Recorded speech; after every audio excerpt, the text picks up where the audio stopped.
Well, good evening and welcome to our Wednesday night Bible study as we continue in our Old Testament Bible study of the Torah. And we're still in Genesis.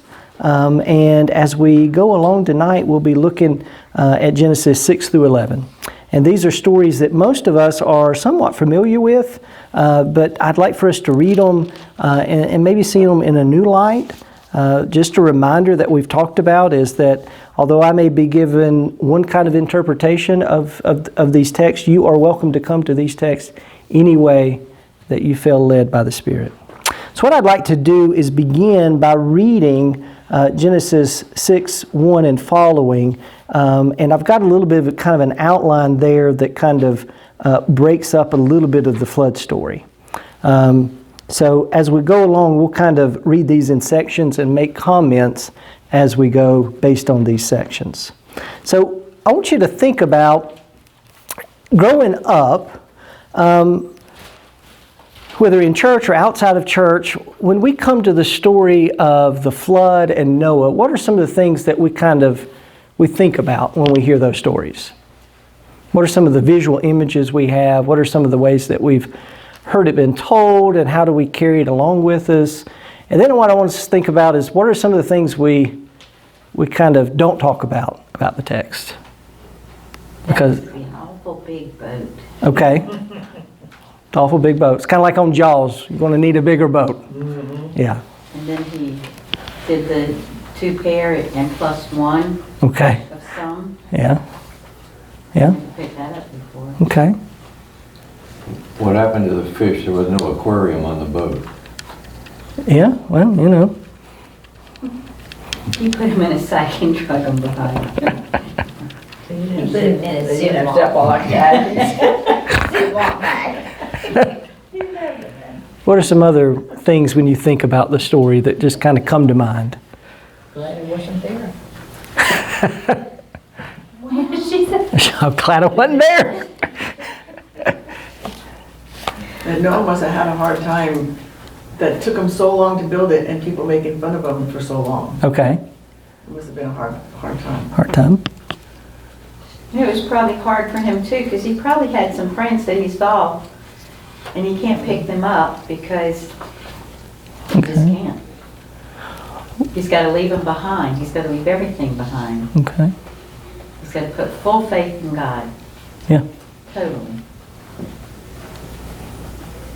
Well, let's read through the story together, and I'll make some comments as we go. We ended kind of towards the end of chapter 5, and we didn't go through it all the way, but you have another break in genealogy. So, and at the end of that genealogy, we have Noah, and Noah became the father of Shem, Ham, and Japheth.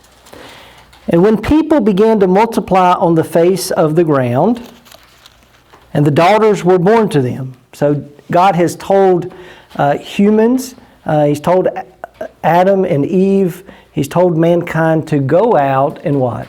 Multiply. So they're doing it. Then the sons of God saw that they were fair, and they took wives for themselves of all that they chose. And then the Lord said, My spirit shall not abide in mortals forever, for they are flesh. Their days shall be 120 years. The Nephilim were on the earth in those days, and also afterward the sons of God went into the daughters of humans who bore children to them. And these were the heroes that were of old, warriors of renown. Get a little, just a couple of verses of some things that there's nothing else to it.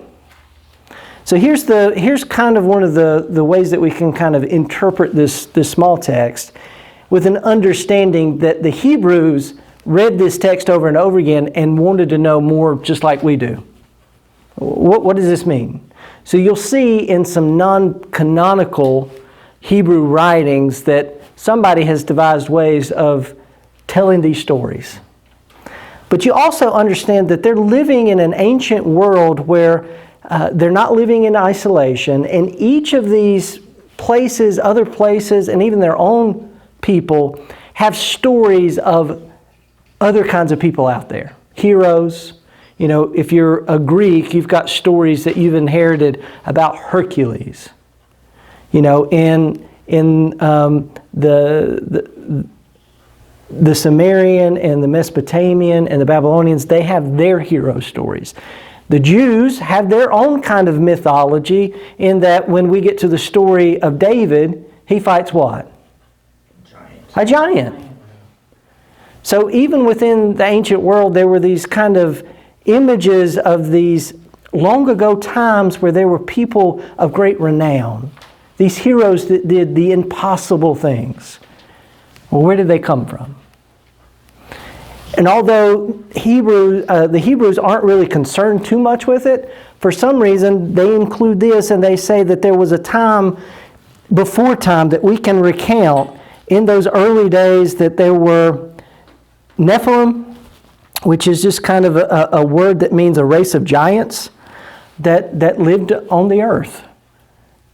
And that's all they said, and we're not going to focus on it because they only give us a few verses. But as what we see is this little break in all of what's going on in the earth, starting with Adam, Eve, and starting with Cain and Abel, is that sin and evil and wickedness just spreads. And it gets to the point that the Lord saw the wickedness of humankind was great in the earth. And their every inclination of their thoughts and their hearts was only evil continually. Now, we don't know exactly what kind of evil, but let's just look at the world around us today. What do people do? They what? They want more. And in wanting more, just like Adam and Eve, they do what to other people? They hurt them, they consume, they mistreat. And it's just a cycle that continually breeds more and more. And the Lord was sorry that He made humankind on the earth, and it grieved Him to His heart. So when we read the story of Genesis 6 through 11, I want us to focus on God. Let's ask the question, what is this text saying about who God is? What is God's character? So just imagine, we think of this beautiful world God has created as good. And God thinks it's so good that He's able to rest. He doesn't have to do any more. And then, looking over it, the very thing God has created to be in God's image is the thing that's what? Sinning again. Sinning and destroying creation. Hurting Him. Yeah, it is grieving the heart of God. So anytime we think about sin, we should always understand that God's judgment is also a part of God's heart. That when we violate the will of God in our lives, that it does grieve God's heart. God's not just some angry God out there waiting to punish people. It's not that God gets a kick out of it. But the Hebrews are seeing and saying that God does not feel good about the things that He does. It is the right thing to do in God's mind. So the Lord, Yahweh, said, I will blot out from the earth the human beings I've created. And look what else He says. People together with animals and creepy things and birds of the air, for I am sorry that I made them. Now, can you imagine a parent getting to the point with their children that they lament that they ever had children? This is where God's at in the text here. But Noah found favor in the sight of the Lord. And then we get a break here. These are the descendants of Noah. Noah was a righteous man, blameless in his generation. Noah walked with God, and Noah had 3 sons, Shem, Ham, and Japheth. So what you'll see within chapter 6 and following is a lot of doublets. You'll see something stated and then it's stated again. And what we see is in these doublets, we see some of those traditions we talked about in our first, is that they, instead of just taking one, they kind of bring them all together. Now we're told again, now the earth was corrupt in God's sight. The earth was filled with violence. And God saw that the earth was corrupt, for all the flesh had corrupted its ways upon the earth. And God said to Noah, I have determined to make an end of all flesh, For the earth is filled with violence because of them. Now I'm going to destroy them along with the earth. So God is essentially saying, this good creation I have created, because of the violence, because of the evil of humankind, I'm going to what? I'm going to decreate what I've created. He says, make yourself an ark of cypress wood. Make rooms in the ark. Cover it inside and out with pitch. And this is how you are to make it. The length of the ark is 300 cubits. Its width 50 cubits. Its height 30 cubits. Make a roof for the ark and finish it to the cubit above. And put the door of the ark in its side. Make it with lower, second, and third decks. For my part, I'm going to bring a flood of waters on the earth to destroy from under heaven all flesh in which the breath of life, everything that is on the earth shall die. But I will establish my covenant with you, and you shall come into the ark, you, your sons, your wife, and your sons' wives with you. And every living thing of all flesh you shall bring 2 of every kind into the ark, to keep them alive with you. They shall be male and female. Of the birds according to their kind, and of the animals according to their kind, of every creeping thing on the ground according to its kind, 2 of every kind shall come into you, to keep them alive. Also take with you every kind of food that is eaten, store it up, and it shall serve as food for you and for them. Noah did this, he did all that God commanded. Now I want you to notice, as we listen to the story of Noah, God is telling Noah a lot of stuff, but Noah never talks until later in the story. But Noah is told to build an ark, a very big ark, gather 2 of every kind, have provisions, and bring your family. So one of the things, as Israel is retelling this story in final form, as it becomes written down, and we talked about in our first week and last week, that what is it like when you're living in a world away from home? And you want to save the story of your people. And you got to think, the people in exile feel like what? Just a small group. They feel like they're kind of the ark. They're the ones preserving the history of their people. They are a remnant. So God is asking Noah, of all of creation, I want you to take a remnant of it and preserve it. Because the rest of it's getting what?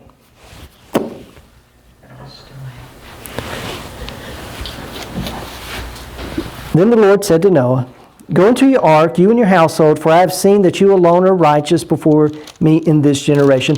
Take with you 7 pairs of all clean animals. So you see another doublet here, and it's a little different.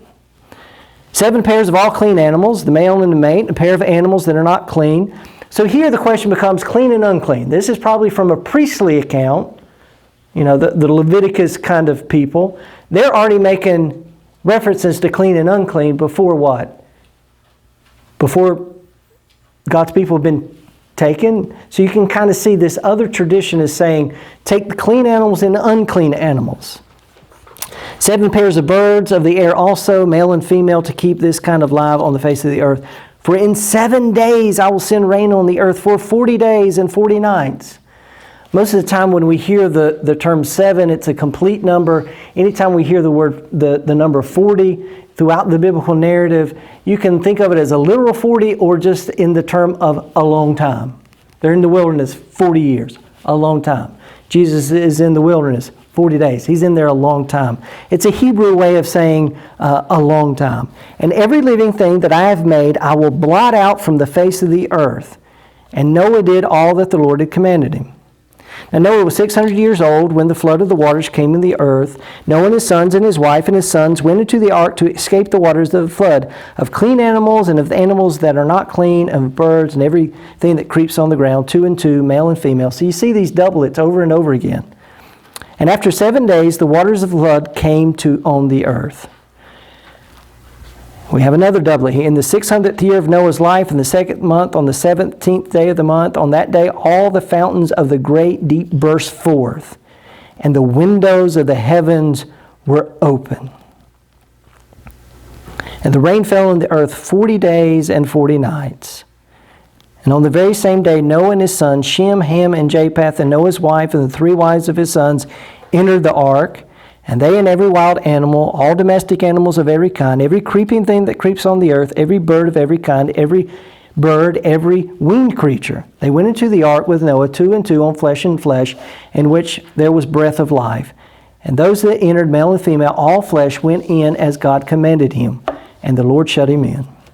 So you notice these kind of, it just retells the same thing over and over. It's these traditions that they've kind of merged together. The flood continued 40 days on the earth. The waters increased and bore up the ark, and it rose high above the waters. The waters swelled, increased greatly on the earth. The ark floated on the face of the waters. The waters swelled so mightily on the earth that all the high mountains under the heaven were covered, and the waters swelled above the mountains, covering them 15 cubits. So when we started Genesis, in the beginning, God created the heavens and the earth was formless. And the imagination of the Hebrews is the earth was like a chaotic, what? Mess. What's happened here? God is decreating the world. And as God decreates the world, the chaos, what? Comes back. And what does chaos do? It engulfs and it takes over and it kills. And all that's left is an ark floating on what? And those animals that swim. Everything on dry land in whose nostrils the breath of life died. He blotted out every living thing that was on the face of the earth, human beings and animals, creeping things and birds of the air. They were blotted out on the earth. Only Noah was left and those that were with him in the ark, and the water swelled on the earth for 150 days. So the image here that the Hebrews are reminding us is that God is not only decreating, but it is destroying all that God had created as good. And the question will become, what will God do now? But God remembered Noah and all the wild animals and all the domestic animals that were in the ark. And God made a wind to blow over the earth. In the beginning, God created the heavens and the earth was formless and void. And God's Spirit, what? Hovered over the chaos. Here, God's Spirit in the wind hovers again, recreating the world.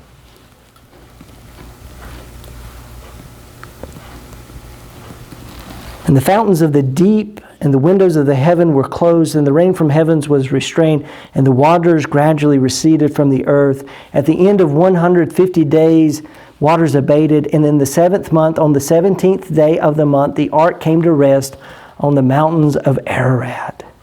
And the waters continued to abate until the 10th month. In the 10th month, on the first day of the month, the tops of the mountains appeared. And at the end of 40 days, Noah opened the window of the ark he had made and sent out the raven. And it went to and fro until the waters dried up from the earth. And he sent out the dove from him to see if the waters had subsided from the face of the ground. But the dove found no place to set its foot. It returned to him to the ark, for the waters were still on the face of the whole earth. So he put out his hand and took it and brought it in to the ark with him. He waited another 7 days, and again he sent out the dove from the ark.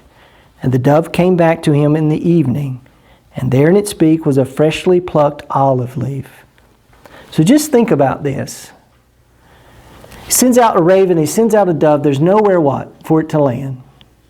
He waits 7 days.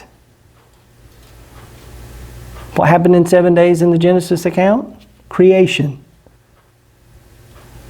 It takes 7 more days to God to what? Recreate the world. Because he picks what? An olive leaf. So Noah knew that the waters had subsided from the earth. Then he waited another 7 days, sent out the dove, and it did not return to him anymore. In the 601st year, in the 1st month, on the 1st day of the month, the waters were dried up from the earth. Noah removed the covering of the ark, looked and saw that the face of the ground was drying. In the second month, on the 27th day of the month, the earth was dry. So just taking a long time for what? Creation to get back into what? To where it needs to be. It takes a long time for things to heal. Then God said to Noah, go out of the ark, you and your wife and your sons' wives with you. Bring out with you every living thing that is in with you, all flesh, birds, animals, every creeping thing that creeps on the earth, so that you may abound on the earth. Be fruitful, multiply on the earth. So God takes this remnant and says, it is your job now to become what? The new Adam, the new Eve. To go out and what? And multiply. It appears here that God is hoping what? God's intention for original creation will find its meaning in Noah and his family. It's short-lived. They all went out. Noah built an altar to the Lord. He took every clean animal and of every clean bird and offered burnt offerings on the altar. So the question becomes, why did you need so many clean animals? Well, if you're from a priestly account, you use clean animals in worship. So here, he's worshiping much like the people of God will do generations later. He offered burnt offerings on the altar. Then the Lord Yahweh smelled the pleasing odor, and the Lord said in his heart, I will never again curse the ground because of humankind, for the inclination of the human heart is evil from youth. Nor will I ever again destroy every living creature as I have done. As long as the earth endured, seed time and harvest, cold and heat, summer and winter, day and night shall not cease. So the orderly creation that God created in the beginning, God says, I will not again interrupt the orderly creation. And God blessed Noah and his sons and said to them, be fruitful, multiply, fill the earth. And fear and dread of you shall rest on every animal of the earth and every bird of the air, on everything that creeps on the ground and on the fish of the sea. Into your hand they are delivered. Every moving thing that lives shall be food for you. And just as I gave you the green plants, I give you everything. Only you shall not eat the flesh with its life. That is its blood. For your own life, but I will surely require reckoning. For every animal I require it, and from every human beings, even the one for food, the blood of another, I will require a reckoning for human life. So God, within in the narrative here, is saying to Noah and saying to God's people later on will hear, is that everything that has life, everything that bleeds, there is purpose for it. God is very intent on creation. But God says the life of humankind, if you take its life, if you take its blood, there's a reckoning. God is taking notice of what humanity does to God's creation. That might be a good message for all of us to hear at times. Whoever sheds the blood of a human, by a human shall that person's blood be shed. For in his own image God made humankind. And you be fruitful and multiply, abound on the earth and multiply in it. Then God said to Noah and to his sons with him, for as for me, I have established my covenant with you and your descendants after you, and with every living creature that is with you, the birds and the domestic animals, of every animal on the earth, as many as came out of the ark. I'll establish my covenant with you, that never again shall all flesh be cut off by the waters of a flood, and never again shall there be a flood to destroy the earth. And God said, this is the sign of the covenant that I make between me and you and every living creature that is with you for all future generations. I have set my bow in the clouds, and it shall be a sign of covenant between me and the earth. When I bring clouds over the earth and the bow is seen in the clouds, I will remember the covenant that is between me and you and every living creature of flesh, and the water shall never again become a flood to destroy. When the bow is in the clouds, I will see it, and I will remember the everlasting covenant between God and every living creature. Notice the doublets here. It repeats itself. Oh, it's taken all of those traditions and combining them. And God said to Noah, this is the sign of the covenant that I have established between me and all flesh that is on the earth. So God is essentially saying within the narrative, this rainbow that you see in the clouds. Now when we think in the ancient world, what does a bow do? You put an arrow in it and kill somebody. Yeah. The image of a bow is of a bow. So when you pull a bow like this, what happens? It gets very tight. Yeah, it gets tight. God is saying, look at this bow. It is relaxed. This relaxed bow in the sky that you see, when I see it, God is essentially saying, when I see the bow, I will remember my covenant between me and the earth. Now notice that God is saying, I will remember. We remember it too, but it is a reminder to God when God's temper gets what? Don't make him mad. But when God looks over the earth and sees the evilness of humankind, the Hebrews are saying God is constantly looking and seeing what we do. But God has promised that God will not do another decreation of the world. That God is committed to creation. When we get to the book of Revelation takes this imagery, and when John is in a vision of heaven, he sees in chapter 4 and 5 and 6, he sees the great throne of God. And over that great throne of God is a emerald-looking rainbow. And God is on the throne, a place of power and authority and judgment. And John imagines all of that as being tempered by God's mercy. And here what we see is God looks over the earth and sees all of the things that grieves God's heart, that makes God angry. Violence, injustice, murder. And yet God is merciful enough into saying, I will not destroy even those that are destroying the good I've made.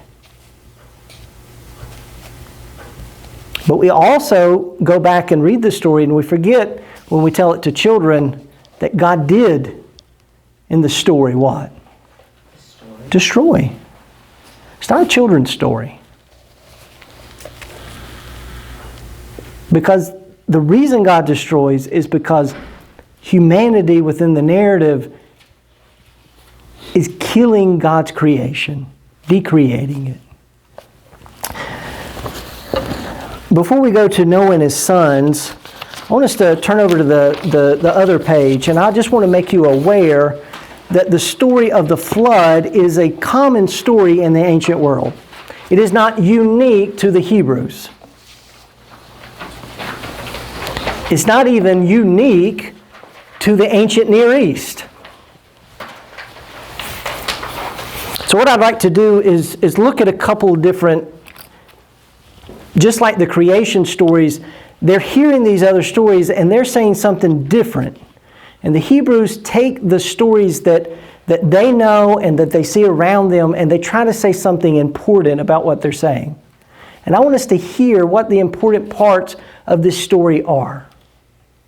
Sometimes we get focused sometimes on how big was the ark? Where did he put all the animals? You know, how did they keep it clean? How they feed everybody. Yeah. I want us to think of the theological parts of the story. So I'm going to just look at a few different ones for you. The first one we have it comes out of Mesopotamia. It goes back, the first one is probably the second oldest written story that we've ever found archaeologically. It's in Cuneiform. It comes from the Akkadian language, and it was passed on from the Sumerians to the Assyrians to the Babylonians. And it's the Epica Gilgamesh. Y'all have heard of that story? So, just quickly, the Epica Gilgamesh. Gilgamesh is a king. And in this story, and it's retold by the Babylonians later, so they kind of changed the name of the gods, but he rules over this great city. But he's kind of an aggressive guy, and the gods decide that he needs a lesson on his aggression. So they make for him a friend named Enkidu. And Enkidu and him wrestle, and they eventually become best friends. And their stories are some of the kind of those heroic stories. They go out and defeat a monster out in the woods. But as they grow together in their friendship, Enkidu dies. And the story shifts from the great kind of stories of the heroic adventures to a story about mortality. And Gilgamesh is asking hard questions about life, and he's afraid to die. His best friend's died, he doesn't want to die, so he goes out looking for immortality. And one of the people he goes to see is a man within the story of Untitled. However you say it. Untitled is the only mortal within the story world of Gilgamesh that has ever found immortality. And this is how he found it. Let me find it first, and then I'll tell you.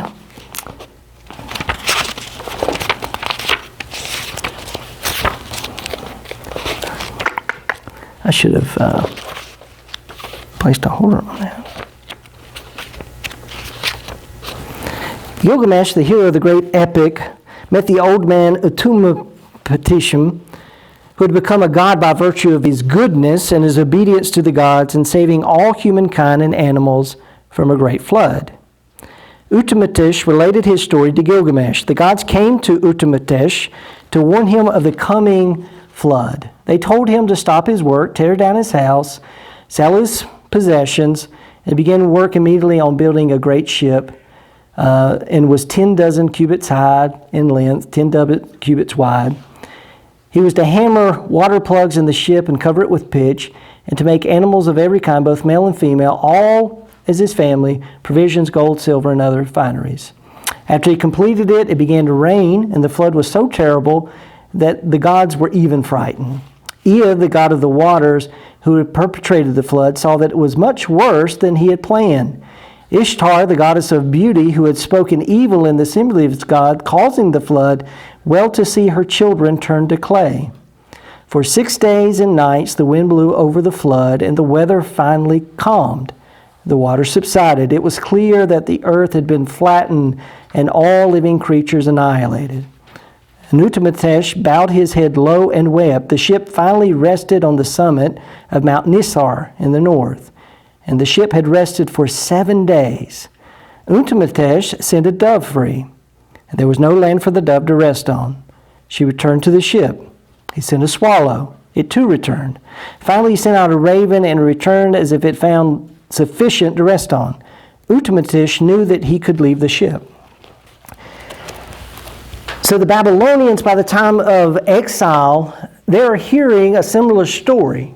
But their story doesn't say anything about Yahweh, the one true God who created the world on purpose. It doesn't say that the flood had a reason because it grieved God's heart because of violence in the world. It didn't say that God not only saved humankind, but promised to never do it again. So although they are similar stories, they are different.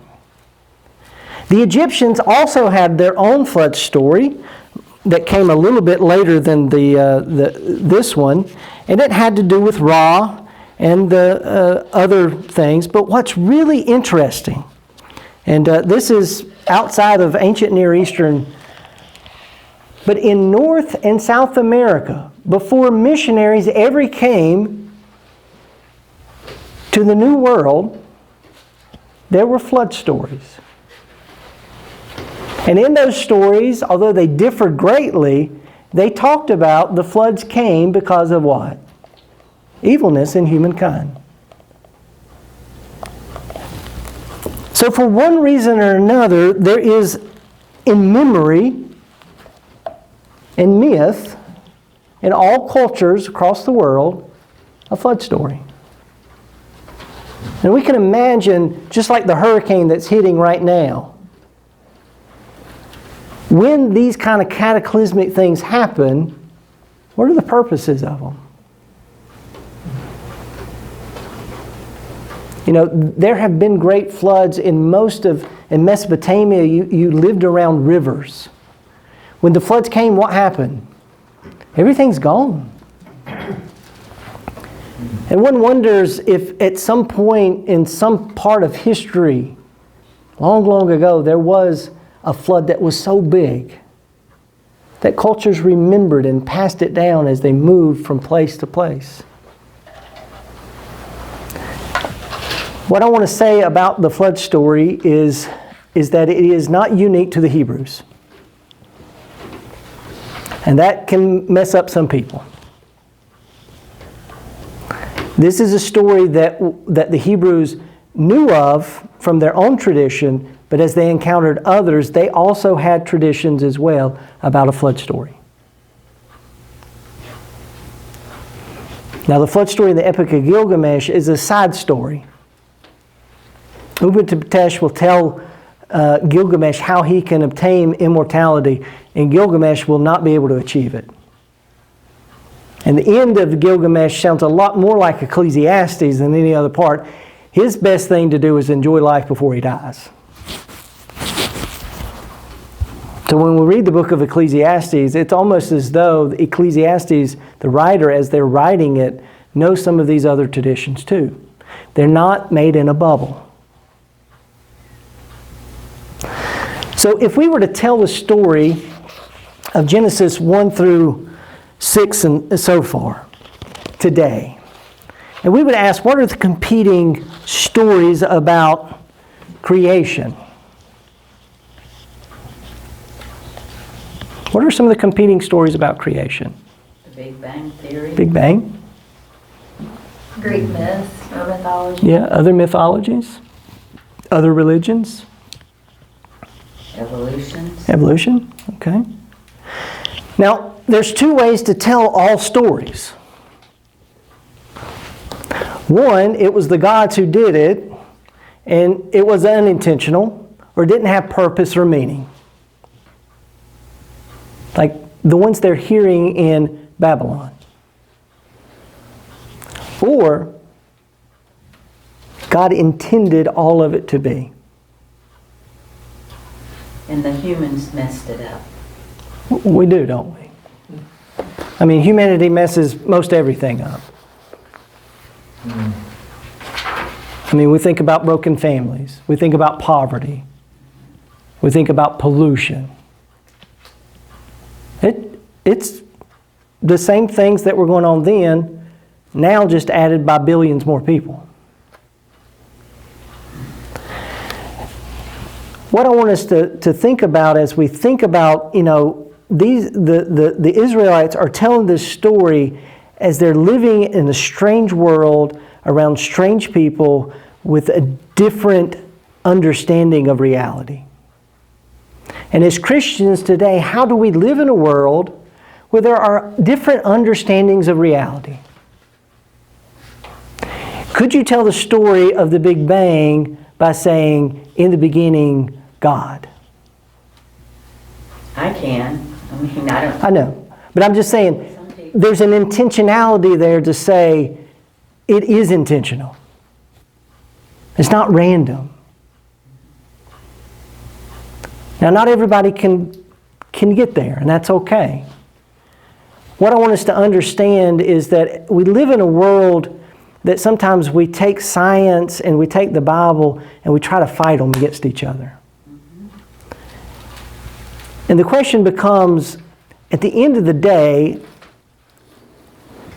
I wasn't there when it was created. I only live in this moment. And the same problems that were struggled with in the ancient world, loving God and loving others, is the same things I struggle with.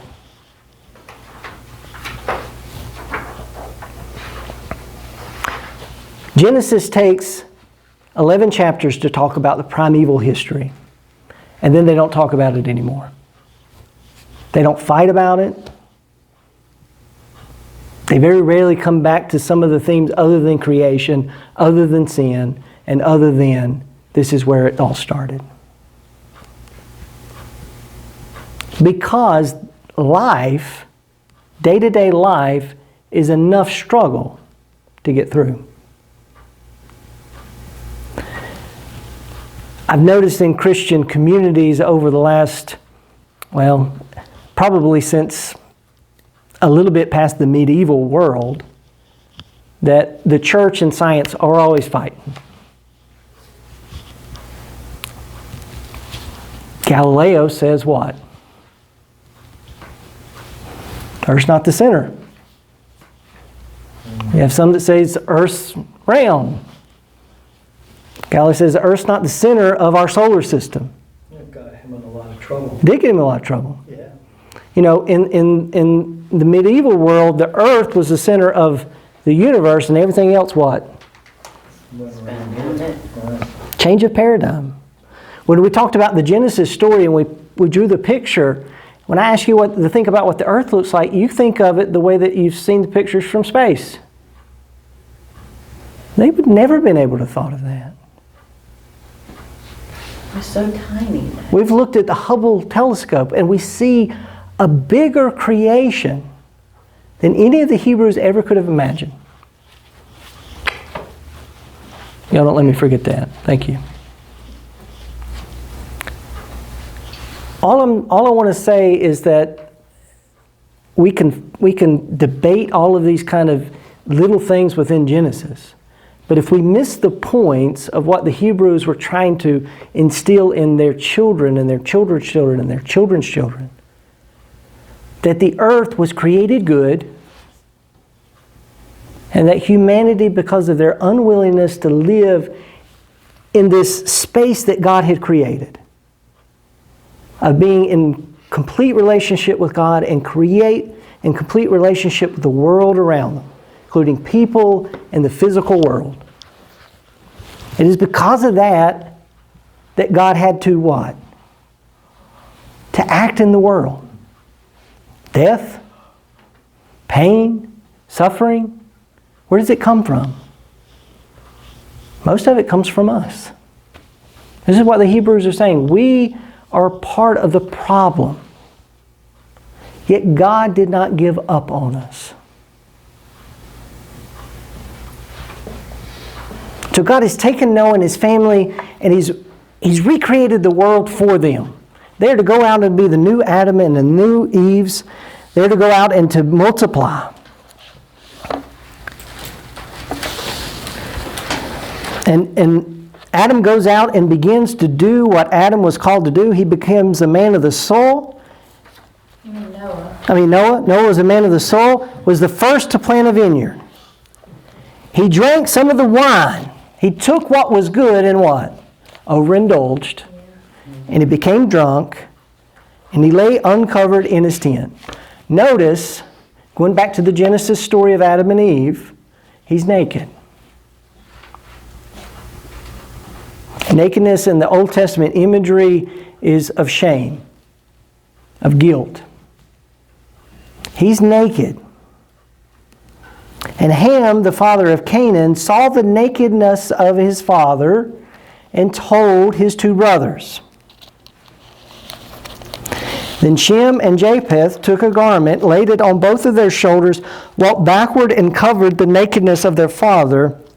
Their faces were turned away, and they did not see their father's nakedness. Now the question becomes, what's the problem here? So, in part of seeing the nakedness of another,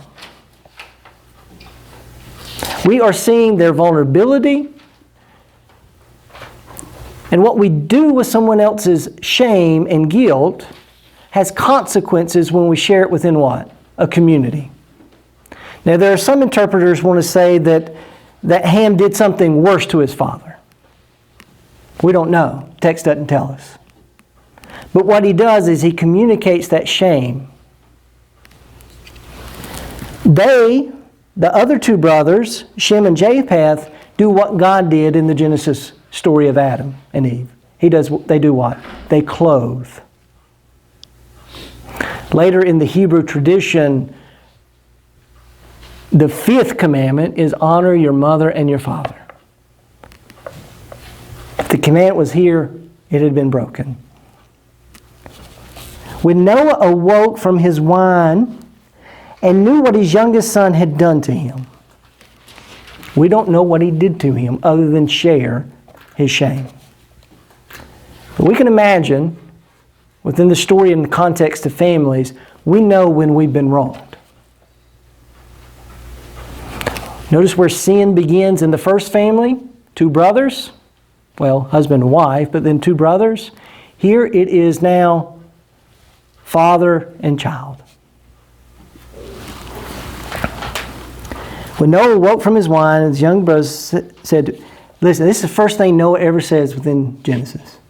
He's never spoken before within the text. We have no dialogue with Noah till just now. Cursed be Canaan. Lowest of the slaves shall be to his brothers. He also said, blessed by the Lord, may God be Shem, let Canaan be his slave. May God make space for Japheth, and let him live in the tents of Shem, and let Canaan be his slave. Notice what happens within the family once sin enters again into the cycle. You take that which is good, and it what? It gets broken down.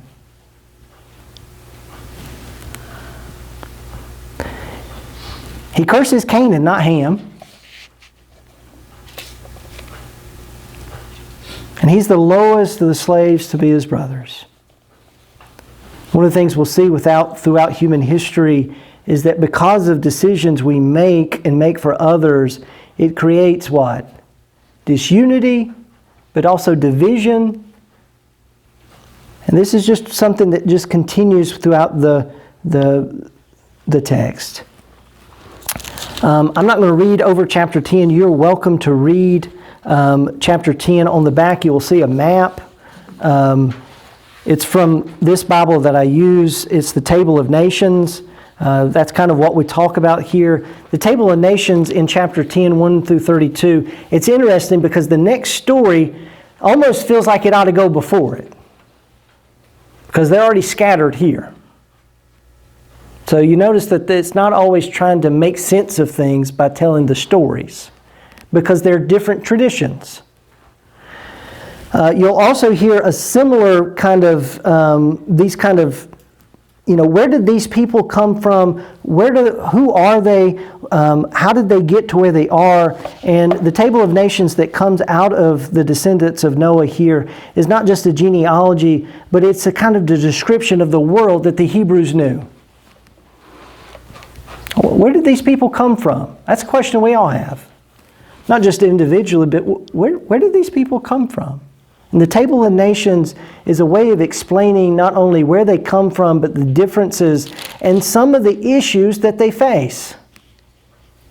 As humanity, we are in many ways one family, Genesis is saying. And even as one family of humanity, we don't what? We don't get along. We all share the image of God, and yet we all separate from each other and we hurt one another.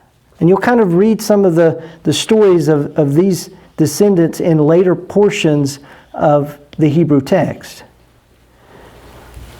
So we move from the Table of Nations to the story of the Tower of Babel. And it's an interesting story because it takes something we think would be good,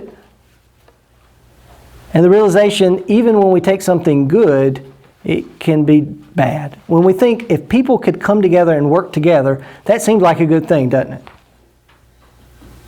Don't we all that wish everybody could just come together and work together? Yes. Be happy. And be happy? Yeah, really do, don't we? Now the whole earth had one language and the same words, and as they migrated from the east, they came upon a plain in the land of Shinar and settled there. And they said to one another, "Come, let us make bricks and burn them thoroughly." And they had brick for stone and bitumen for mortar. And they said, "Come, let us build ourselves a city and a tower with its top in the heavens, and let us make a name for ourselves. Otherwise we shall be scattered abroad the face of the whole earth." And the Lord came down to see the city and the tower which mortals had built. And Yahweh said, "Look, they are one people. They all have one language. And this is the only beginning of what they will do. Nothing they propose to do will now be impossible for them. Come, let us go down, confuse their language there, so they will not understand one another's speech." So the Lord scattered them abroad from there over the face of all the earth, and they left off building the city. Therefore it was called Babel. We use the word confusion in English, because the Lord confused the language of all the earth, and there the Lord scattered them abroad over the face of the earth. So the question becomes, what is going on within the text of this story? Now it's interesting, the way that Genesis 11 describes how they build is the same way that the Israelites witness the Babylonians building during their exile. Now imagine you're living in exile in Babylon and you're watching them build huge structures. And as an empire, they have taken you from your home and they're asking you to essentially communicate in one language. Their language, language of an empire. We know this to be true with the Greeks, for instance.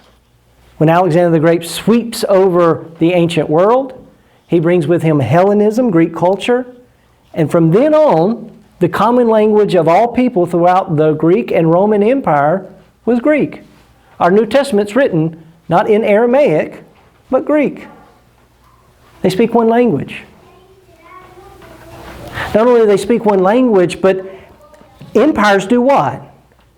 They continue to build and build and build. And when they build, what do? How do they get their buildings? Slaves. Yeah. It's usually through war, taxes, and corruption.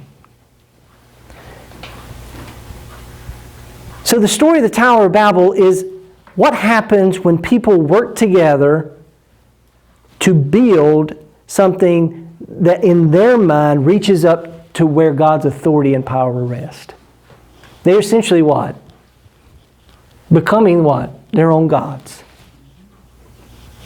And God looks down and says, if we don't do something now, they'll get too powerful. The ancient world, we think about the Hebrews as they lived in their ancient world, and they had their temple, and the temple that the Hebrews had, whether it was the temple that Solomon built or the temple that was built after the exile, and later Herod the Great would increase double the size. It was still, even in its heyday, it was still a modest temple in the ancient world. So I've got a little handout here from National Geographic. And in this handout, I'll let somebody pass it out. It shows two kind of large structures that the Hebrews would have been familiar with. From Egypt, they were familiar with the pyramids. And from the Babylonian and Mesopotamian world, the Ziggurats. And it's interesting that humanity builds these huge structures. But each of these structures are not necessarily for the betterment of people. It's usually for control of people. And why do people want control? Because they're their gods. Yeah. So the pyramids are built throughout Giza and other places. Y'all have seen those in pictures. They've lasted what? Thousands and thousands of years. And their reasons for building them are often, and for the reasons were different, but it was so the pharaohs themselves would have a place to rest their ka, their spirit. And so that they could go and almost become like a god. But guess who built it? The people. Empire took over and controls people. The story of the Hebrews in Egypt is a story of empire. The Ziggurats, which you see on the right side, this is kind of maybe what the Tower of Babel, as we think about, begins to look like. I mean, you think about if you were walking from far away and you saw this kind of structure on a hill, how big it would look. Reaches up to the heavens. Even the temple in Jerusalem is built where? On a mountain. The story of Babel is a story that explains two things. It explains one, why are there so many differences in people? Why are their languages different? Why can't we work together? Well, language is a hard thing. It's hard to get over language barriers. Because language comes not only with language, but it comes with culture, it comes with other things. So why is it that we're all different? This is one explanation the Hebrews have come up with. The other part is, why as Hebrews do we have an aversion to empire? Because empire says when it shows up at your doorstep, I've got a better life for you. Oftentimes, whether it was Alexander the Great or before or after, they would come and their heralds would proclaim their eugelion, the Greek, their good news as, your Savior has arrived. You have lived in darkness. We will bring you light. And guess what their light was? Control. So the time we get to this story, what we've seen is from the creation to the fall of the Tower of Babel, is God has created an ordered reality. That ordered reality was good. But humanity, over and over again, generation after generation, is inclined to do what? Repeat. Just repeat the same story over and over again. So the question becomes, when we read Genesis 1 through 11, this ancient history, not just to us, but the ancient history, this before time history, this long ago history for ancient Hebrews as well as today. And the question becomes, if it's so bad, what's God going to do to solve the problem? If it's so bad, how is God going to remedy this? What is God's plan to save creation? To save humanity? And as Christians, we know the story even past the Hebrew story, the story of Jesus. But we'll meet in chapter 12. You can read some more of the genealogy there. But we'll read in the end of chapter 11, the beginning of chapter 12, of a man named Abram. And God's going to choose the most unlikely person, the most unlikely family, to become the beginning of a people that have a mission and a purpose in the world. And their mission and their purpose is to bless the world by showing them God. And to bring them in relationship with this one God. And Abraham, we start the story of Abraham next week. He's old and his wife is barren. How is God going to make a new creation? He's going to take that which is dead and make it alive. It is in of itself a resurrection story. God takes a nothingness, the chaos, and brings life to it. We get a story of a people that have no future. Without children in the ancient world, you have no future. And God gives them a new future.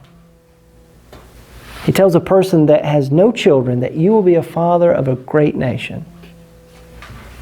So next week, here's some things I want you to look for as you read in Genesis 12 through 25, the story of Abraham. Skim it. Don't try to focus all over it, okay? I don't know exactly how, for those online, I won't be here next week. I've got to have a little medical procedure done. Dr. Moore is going to tell the story of Abraham next week. But as you read, I want you to notice the call and the promise of Abraham. What does it mean that God has chosen this old barren couple? What does it mean that God makes this call and this promise to them? What does it mean that Abraham walks in faith? I want you to read, there's another doublet. You'll see some doublets that we've talked about, different traditions. Instead of excluding one over the other, we see them kind of together. There's stories that Abraham will endanger the future God's promised. Abraham's not perfect. He's a knucklehead. Okay? There's two stories where Abraham will pass his wife off as his sister. Now we have to understand that when we say these kind of things, and we also say that they're really, really old, there's humor in that, but there's also a sense that these stories are independent stories that are being put together. But the story that even when God chooses us, we what? We sometimes put the future God's promised us at jeopardy. Abraham's not perfect. We're not perfect. Israel's not perfect. The church is not perfect. What does it say about Abraham? What does it say about his jeopardy of the future that he does to save his own life? I want you to read the first covenant with Abraham in Genesis 15. You'll see another covenant in Genesis 17, and that begins the circumcision. That's a whole nother story for a whole nother day. I want you to read the story of Hagar and Ishmael. What does it say that within the family that God has chosen, they're still messing up? And how does God see Hagar and Ishmael and shows pity on them when Sarah won't? What does that say about the personality of who God is and God's justice on those that are often mistreated, even by God's people? The story of the Lord visiting Abraham and Sarah what? Reacting in laughter.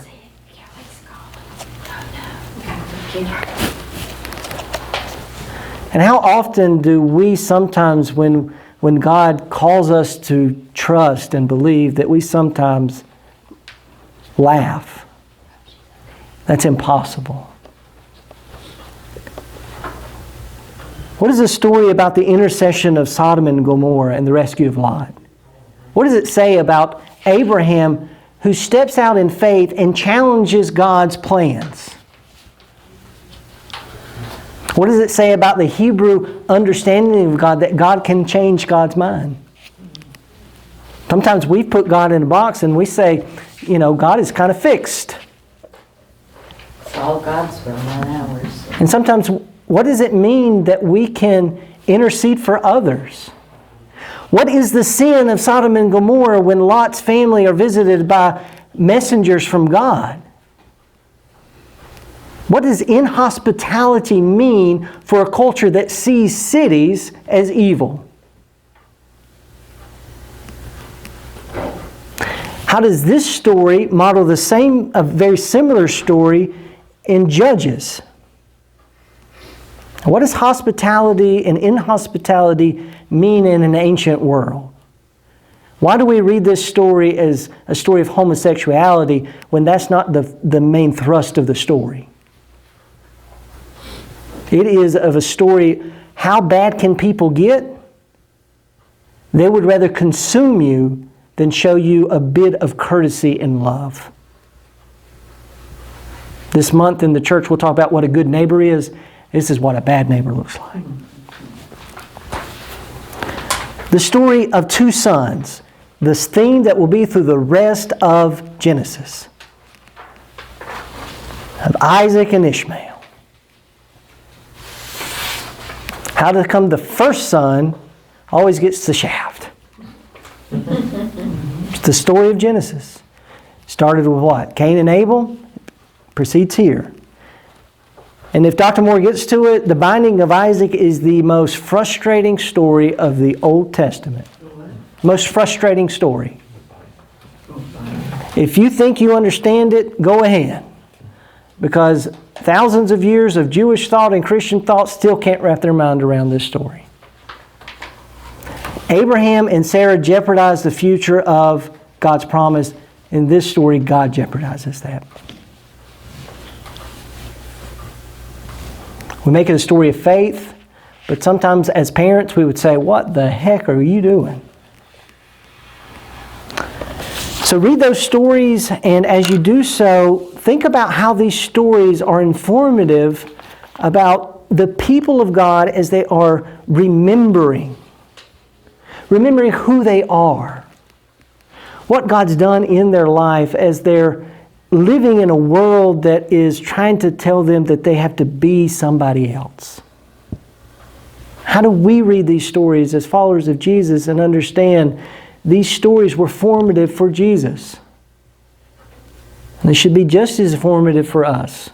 And a lot of times we read them when we're children, but we don't take them very seriously theologically.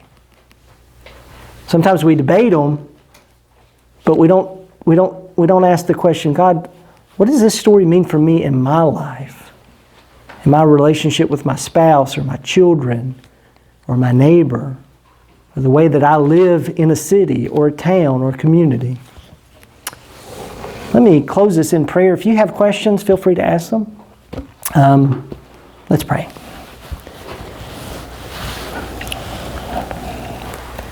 Gracious God, we thank you. God, we thank you that each of us know how bad we as humans can be. We know the history of the world over the last 2 centuries. And that 2 centuries is enough to know that we have built atomic bombs and concentration camps, that we've committed genocide, and that oftentimes we entertain ourselves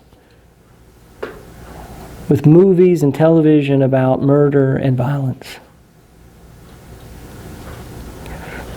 And God, sometimes we forget that when you look at the world and see the news that we see every day, that it grieves your heart in ways we can't understand.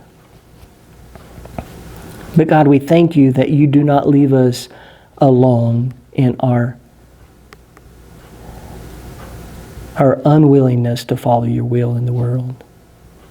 That your Spirit through Christ comes to us and helps us ask the question, how can we live alternatively?